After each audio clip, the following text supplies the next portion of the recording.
played towards a successful anti-corruption campaign in Romania was the pre-accession period.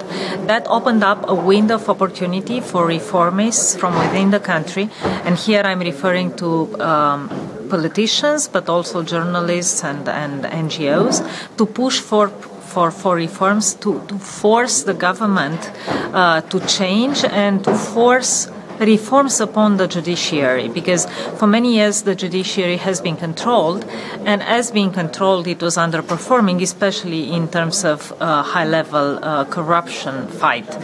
I think after those changes were made, institutions were set up, legislation on fighting corruption was adopted. The number one challenge was to make people believe that in fact transformation is possible, and it took the appointment of new people as managers of the anti-corruption institutions and the opening of serious cases against high-level politicians for people to start accepting the idea that in Romania it is also possible to hold the high-level people accountable for what they do while in public office.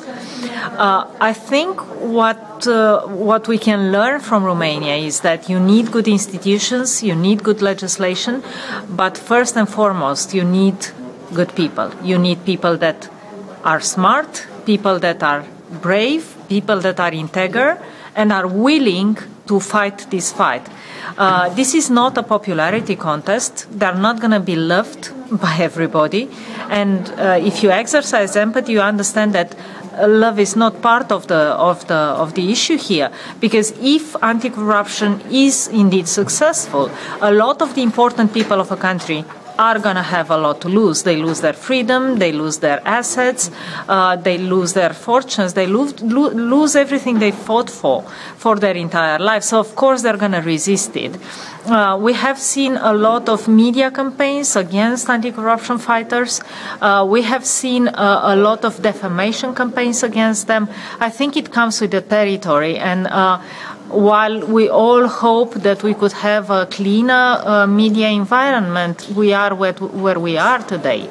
Another issue is to manage expectations. People expect overnight results. They think that cases can be done with in a matter of days, and that is not possible, because we want anti-corruption, but we want anti-corruption with due process. We want rule of law first and foremost. So we want investigations to be done fast, but we want the rights of the defendants to be respected.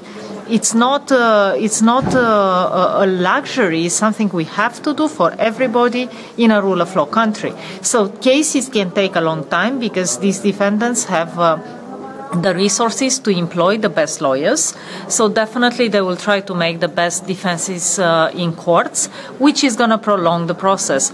The question is, how do you keep the momentum going, and how do you ensure that the people are still believing that justice is being done, even if justice takes a long time? And that is even more problematic in a country where anti-corruption has never happened before, like my own.